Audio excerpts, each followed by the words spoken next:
Friends, आज हम बात कर रहे हैं अदानी विल्मा लिमिटेड की। आज अदानी विल्मा लिमिटेड में फिर से अपर सर्किट लग गया, लेकिन आप देख रहे होंगे कि बाजार में बहुत ही भयंकर गिरावट जारी है। करीब 1300-1400 पॉइंट की गिरावट बाजार में हो चुकी है। उसके बावजूद भी अपर सर्किट लगना बहुत ज़्यादा चौंकाने वाली बात है। और ये तेजी क्यों बन रही है, इसके पीछे असली वजह क्या जानेंगे इस वीडियो के माध्यम से। और कहाँ तक जा सकता है स्टॉक दौड़ते हुए, क्या यहाँ पे और तेजी बनने वाली है या फिर बड़ी गिरावट होगी, और जो बाजार में गिरावट हो रही है उसके पीछे वजह क्या है, क्या ये गिरावट और होने वाली है या फिर तेजी बन सकती है। तो क्या इस समय हमें प्रॉफिट बुक कर लेना चाहिए अदानी विल्मार में, या अभी वेट करना चाहिए। बहुत सारी बातें जिनके जवाब आपको इस वीडियो के माध्यम से मिल जाएंगे।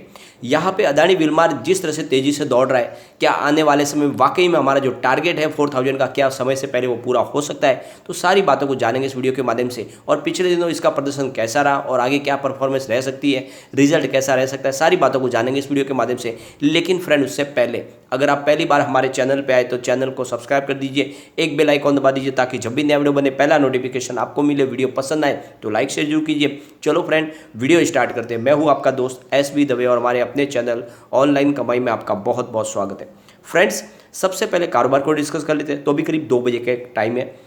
स्टॉक आज ओपन हुआ 637 पर, लो है 622 का, और फिर 667 पर 5% का अपर सर्किट लग गया। और यहाँ पे कारोबार भी हुआ, लेकिन जल्दी अपर सर्किट लगा। उसके पीछे वजह है एफएमसीजी सेक्टर में शानदार तेजी। अगर हम बीएसई सेंसेक्स की बात करें तो फिलहाल 57,098 पर है। अच्छी बात है कि अभी इसने 57,000 के स्तर को फिलहाल मेंटेन रखा हुआ है, लेकिन इंट्राडे में आज टूटा है। तो करीब 1240 पॉइंट की बड़ी गिरावट है। 2.13% गिरा है हमारा बाजार, बहुत ही ज़बरदस्त गिरावट है। लेकिन उसके बावजूद भी एफएमसीजी सेक्टर में शानदार तेजी है। 38,455 का स्तर है, जहाँ पे 264 पॉइंट की तेजी देखने को मिल रही है। 0.69% अप है निफ्टी एफएमसीजी सेक्टर। वॉल्यूम को देखें तो बीएससी में 31,65,000 का वॉल्यूम हो चुका है। सामने 15,93,000 की डिलीवरी उठाई गई है। डिलीवरी का परसेंटेज 50.36% है। अब एनएससी की अगर बात करें, 1,85,90,000 का वॉल्यूम हुआ। सामने 53,63,000 की डिलीवरी उठाई गई है। डिलीवरी का परसेंटेज 28.85%। तो दोनों एक्सचेंज में भारी क्वांटिटी में कामकाज हुआ है। अगर वॉल्यूम को एनालिस करें तो पिछले एक महीने पहले इसका 2 करोड़ रुपये का वॉल्यूम था। 1 वीक पहले 1 करोड़ रुपये का वॉल्यूम हुआ था। बुधवार को 2 करोड़ का वॉल्यूम था और आज भी 2 करोड़ का ही वॉल्यूम है। तो आप देख लो, लगभग एक जैसे वॉल्यूम में कामकाज हो रहा है। काफ़ी स्टेबल स्टॉक है। बड़ी तेजी के बावजूद भी यहाँ पे वॉल्यूम में स्टेबिलिटी है। इसकी परफॉर्मेंस अगर देखें तो 227.52 वीक का लो है, 667.52 वीक का हाई है, जो फिलहाल आज रिसेंटली इसने बना दिया। और स्टॉक बहुत तेज़ी से दौड़ रहा है। और ये बात मैंने आपको लगातार बोली थी कि स्टॉक तेज़ी से भागेगा। वाकई में यहाँ पे मजबूती बहुत ज़्यादा है। अगर हम इसकी परफॉर्मेंस देखें तो एफएमसीजी सेक्टर में ये सबसे नंबर 1 खिलाड़ी बनकर उभरा है। अदानी विल्मार ने पिछले एक महीने में 95.7% का बम्पर पॉजिटिव रिटर्न दिया है। सेकंड नंबर पे है डेलीगन इंडस्ट्रीज, जिसने 52.07% का पॉजिटिव रिटर्न दिया है। उसके बाद में जेआर फूड्स, जिसने 45.28% का पॉजिटिव रिटर्न दिया है। फिर गुजरात अंबुजा, जिसने 40.56% का पॉजिटिव रिटर्न दिया है। फिर यूनिक ऑर्गेनिक्स, जिसने 33.50% का पॉजिटिव रिटर्न दिया है। गोकुल एग्रो 28.48% का पॉजिटिव रिटर्न मिला है। कीर्ति न्यूट्रिशियस ने 25.72% का पॉजिटिव रिटर्न दिया। फिर नटराज प्रोटीन्स ने 24.09% का पॉजिटिव रिटर्न दिया। रुचि इंफ्रा ने 20.65% का पॉजिटिव रिटर्न दिया। मोदी न्यूट्रिशियस ने 20.10% का पॉजिटिव रिटर्न दिया है। और श्री वेंकट ने 14.41% का पॉजिटिव रिटर्न दिया है। एनके इंडस्ट्रीज ने 13.02% का पॉजिटिव रिटर्न दिया पिछले एक महीने में। तो आप देख लो, पूरे बाजार में ये विनर बना है। काफ़ी अच्छा लोगों को इसने रिटर्न दिया है। अब आप ये देखोगे तो यहाँ पे जेपी मॉर्गन ने फिर से इसके सेल के टारगेट दिए। ये बात आपको पता होगी कि इसने महीने भर पहले भी सेल का टारगेट दिया था। जब इसकी प्राइस करीब 450 के आसपास थी, तब ये इन्होंने करीब 300 का टारगेट दिया था। और फिर से वही बात है कि इन्होंने सेल का टारगेट दिया है। और यहाँ पे एडलवाइज की तरफ से भी इसका टारगेट दिया जा रहा है, जो करंट प्राइस से नीचे है। तो जेपी मॉर्गन और एडलवाइज ने अपनी तरफ से जो टारगेट दिए, तो एडलवाइज का कहना है कि इसको होल्ड करके रखो, लेकिन इसका जो टारगेट प्राइस दिया उन्होंने 559 का, यानी आने वाले महीने में ये 559 तक ही जा सकता है, ये उनका कहना है। तो अभी जो फिलहाल प्राइस है उससे 14% और नीचे गिरावट होगी, और उसके बाद आप इसको पकड़ के रखो। तो ये बातें जो होती है, ये एक्चुअल में इन बातों से ही यहाँ पे गिरावट का माहौल बनता है। और एक तरफ तो वो कह रहे हैं कि इनका कारोबार बहुत अच्छा है, लेकिन तब दूसरी तरफ कह रहे हैं कि आने वाले 12 महीने में इसकी प्राइस 559 पर ही रहेगी, जो फिलहाल एट प्रेजेंट प्राइस है उससे भी नीचे होगी। तो ये ऐसी बातें हैं जो किसी का भी गले नहीं उतरती है। अब आप देखोगे तो एडलवाइज का कहना है कि जो इनका जो कारोबार है बहुत ही शानदार है, यानी इनके बिजनेस में विजिबिलिटी दिख रही है और आगे ग्रोथ दिख रही है। और उनका कहना है कि आने वाले समय में और भी शानदार प्रदर्शन कंपनी कर सकती है। और जेपी मॉर्गन का भी वही कहना है कि कंपनी ने मजबूत बैलेंस शीट सामने पेश की है और उन्होंने कहा है कि कारोबार इसका और बढ़ सकता है, लेकिन उन्होंने रेटिंग को न्यूट्रल किया है और उसका जो प्राइस दिया है वो है आने वाले मार्च 2023 के लिए 367 का, यानी अगले साल के लिए इन्होंने 367 का प्राइस तय किया। ये पहले भी उन्होंने बताया था, उसके बाद भी दुगुना हो चुका है स्टॉक। अब यहाँ पे उनकी तरफ से कहा जा रहा है कि स्ट्रॉन्ग डिस्ट्रीब्यूशन नेटवर्क है, ब्रांड और मार्केट लीडरशिप है और इस वजह से इनकी जो मैन्युफैक्चरिंग कैपेसिटी बहुत ज़्यादा है। जैसे प्रमोटर की स्थिति मजबूत है, जिसमें अदानी विल्मार दोनों ने 50-50% की पार्टनरशिप लेके रखी है। तो इस हिसाब से इनका जो CAGR है वो 9.3 से लेके 19.9% तक जा सकता है, 21 से लेके 24 के बीच में।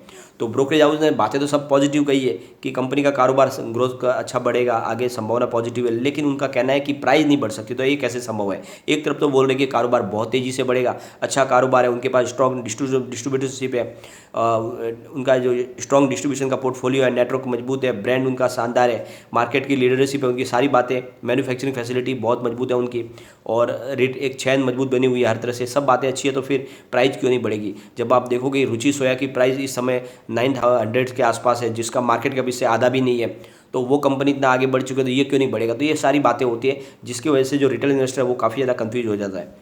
अब यहाँ पे आपको देखना है कि FMCG सेक्टर जिस तरफ आज भयंकर बाजार की गिरावट में भी मजबूती के साथ आगे खड़ा है, जैसे तो आप समझ लो कि आने वाले समय में FMCG सेक्टर बहुत तेज़ी से दौड़ने वाला है और जो स्टॉक पिछले दिनों नहीं दौड़े वो भी अब दौड़ने वाले। तो बिल्कुल लॉन्ग टर्म पोजीशन के साथ इसमें बने रहे, ये आने वाले समय आपको मालामाल कर देगा। लेकिन एक बात का और ध्यान रखें, जो शॉर्ट टर्म इन्वेस्टर है वो इसको इस समय प्रॉफिट बुक कर लेना चाहिए। उसके पीछे वजह यह है कि बाजार में बहुत ज़्यादा निगेटिव वातावरण बन चुका है, बाजार में बड़ी गिरावट की संभावना बन रही है। उसके पीछे क्या वजह है उसको आगे हम डिस्कस करेंगे। एक बार हम अदानी ग्रुप के इस शानदार हीरो की बात करते हैं तो इस स्टॉक ने लोगों को मालामाल कर दिया, 2.5 महीने में ये 3 गुना इसने पैसा करके दे दिया लोगों को। अब आप देखोगे तो इस शेयर ने लगभग 200% का शानदार मल्टीबैगर रिटर्न दिया है और पिछले एक महीने में ही 76% का शानदार रिटर्न दिया है और एक सप्ताह की बात करें तो 15.75% का बम्पर रिटर्न दिया। तो आप देखोगे इस स्टॉक ने लगातार लोगों को बहुत ही शानदार रिटर्न दिया, मालामाल कर दिया। यहाँ पे एक बार इसके फंडामेंटल भी हम चेक करेंगे तो फिलहाल इसका मार्केट कैप 85,674 पर पहुँच गया, यानी बिल्कुल 1 लाख करोड़ रुपीज़ का मार्केट बहुत जल्दी टच कर सकता है। अर्निंग पर शेयर EPS देखें तो इसका 5.04 का है, price to earning P ratio इसका 130.89 है, बुक वैल्यू पर शेयर 53.18 है, प्राइस बुक MRQ इसका 12.39 है, प्राइस अर्निंग TTM इसका 92.91 है, ROC इसका 24.04 है, PAT मार्जिन 1.76 है, फेस वैल्यू 1 रुपीज़ है। तो काफ़ी अच्छे फंडामेंटल है। अब यहाँ पे बाजार में जो गिरावट है उसके पीछे सबसे बड़ी जो बड़ी वजह निकल के आ रही है वो है FII। ऑलरेडी हमने पहले भी डिस्कस किया था, FII लगातार बाजार में आप अपना माल बेचना शुरू कर चुके हैं और बहुत तेज़ी से बेच रहे हो, इस वजह से बाजार में बहुत ज़्यादा निगेटिव संभावना बन गई है। अगर आप देखोगे तो 7 अप्रैल को उन्होंने $186 मिलियन अपना माल बेचा है, 8 अप्रैल को उन्होंने $592 मिलियन की बिकवाली की, 11 अप्रैल को $52.18 मिलियन अपना सेल किया उन्होंने माल, 12 अप्रैल 2022 को उन्होंने $192.66 मिलियन की बिकवाली कर दी और 13 अप्रैल को $349.43 मिलियन की बिकवाली की। तो अब आप देखोगे लगातार बिकवाली कर रहे हैं और आज जो आंकड़ा निकल गया है वो बहुत ज़्यादा चौंकाने वाला होगा। आज बहुत भयंकर तरीके से FI की बिकवाली हो रही है और इसी वजह से बाजार में सेंटीमेंट बिगड़ गया और सबके पीछे वजह है क्रूड ऑयल की लगातार बढ़ती प्राइस और उसके वजह से गोल्ड की प्राइस भी बढ़ने लगी। अब गोल्ड फिर से बहुत तेज़ी से बढ़ते हुए 55,345 पर पहुंच गया, यानी 10 ग्राम 24 कैरेट की गोल्ड की प्राइस बहुत तेज़ी से बढ़ते हुए, यानी जो लो बनाया था 52,000 उससे लगभग आप देखोगे तो 3,500 पॉइंट की बढ़त हो चुकी है और इस वजह से जो मार्केट के पैसे है वो फिर गोल्ड की तरफ शिफ्ट हो जाएंगे और इसी वजह से यहाँ पे अब वीकनेस बन चुकी है बाजार में। तो शॉर्ट टर्म इन्वेस्टर को इस समय प्रॉफिट बुक कर लेना चाहिए या फिर स्टॉप लॉस लगा के चले, यहाँ पे बहुत ज़्यादा जरूरी हो गया है। लॉन्ग टर्म इन्वेस्टर के लिए डरने की कोई बात नहीं, भले गिरावट हो, लेकिन शॉर्ट टर्म इन्वेस्टर इस समय जरूर अपना एक बार प्रॉफिट बुक कर ले। यहाँ पे इंडियन रुपीज़ भी काफ़ी वीक हो चुका है, 76.28 पर आ चुका है इंडियन रुपीज़ डॉलर के मुकाबले। तो डॉलर के मुकाबले इंडियन रुपीज़ कम हो रहा है, गोल्ड की प्राइस बढ़ रही है, ये सारे जो रीज़न है इसकी वजह से बाजार में बड़ी गिरावट की संभावना बन रही है और ये बात मैंने आपको आगाह कर दी थी पहले ही। मैंने हर वीडियो में आपको लगातार बोला है पिछले सप्ताह कि यहाँ पे बाजार में गिरावट की संभावना बन रही है और इसके पीछे वजह है FI की बिकवाली और आज बिल्कुल वही हुआ। लेकिन आपको ये ध्यान रखना है कि जो भी लॉन्ग टर्म इन्वेस्टर है उनको डरना नहीं है, थोड़ी सी गिरावट के बाद बड़ी तेज़ी के साथ स्टॉक दौड़ेगा और लगातार अपर सर्किट में ये स्टॉक आगे जाने वाला है। ये काफ़ी मजबूत स्टॉक है और आने वाले समय ये आपको मालामाल कर देगा। फ्रेंड्स, कम्युनिटी सेंटीमेंट को देखें तो 72% बाई की कॉल है, 21% सेल की कॉल है, 7% होल्ड की कॉल है। तो अच्छा खासा लोगों का रुझान स्टॉक की तरफ बना हुआ है और यहाँ पे देखें तो करीब 100 में से 79% लोग इसको लेना पसंद कर रहे हैं। अब एक बार इसके पिवट लेवल को भी हम चेक करेंगे। यहाँ से अगर गिरावट शुरू होती है तो 578 का फर्स्ट सपोर्ट है, ये सपोर्ट टूटा तो 521 तक स्टॉक जा सकता है। तीसरा जो सपोर्ट निकल के आ रहा है वो 492 का है, तो बड़ी गिरावट हो तो स्टॉक फिर से 500 के अंदर जा सकता है। लेकिन अगर पॉजिटिव माहौल बनना शुरू होगा तो 664 का फर्स्ट रेजिस्टेंस है, इसको ब्रेक किया तो 693 तक स्टॉक जाएगा और वहाँ तक पहुँच गया तो फिर आपको 750 का टारगेट देखने को मिलेगा। तो पॉजिटिव माहौल में बिल्कुल 750 के ऊपर जा सकता है, लेकिन फिलहाल शॉर्ट टर्म के लिए यहाँ पे गिरावट की संभावना दिख रही है, क्योंकि लगातार तेजी बन रही है। लेकिन जब बाजार में भयंकर गिरावट होगी तो हर स्टॉक को संभल के रहना मुश्किल हो जाता है, वहाँ पे जरूर बिकवाली आती है। तो ऐसे में आपको शॉर्ट टर्म इन्वेस्टर को एक बार प्रॉफिट बुक कर लेना चाहिए। काफ़ी अच्छा प्रॉफिट मिल रहा है, पिछले IPO की प्राइस से लगभग 2.5 गुना रिटर्न मिल रहा है, बहुत ही बम्पर रिटर्न है। इसमें आपको एक बार प्रॉफिट बुक कर लेना चाहिए, फिर एंट्री करें निचले लेवल से थोड़ा, लेकिन लॉन्ग टर्म इन्वेस्टर बने रहे। ये वाकई मल्टीबैगर आने वाले समय आपको ये मालामाल कर देगा। लेकिन फ्रेंड, कोई भी इन्वेस्टमेंट करने से पहले अपने फाइनेंशियल एडवाइजर से एडवाइस ले ले या अपना खुद का रिसर्च करें, क्योंकि मैंने वीडियो आपके एजुकेशनल पर्पज़ के लिए ही बनाया। वीडियो पसंद आए तो लाइक शेयर जरूर कीजिए और चैनल को सब्सक्राइब कर दीजिए। Thank you friend.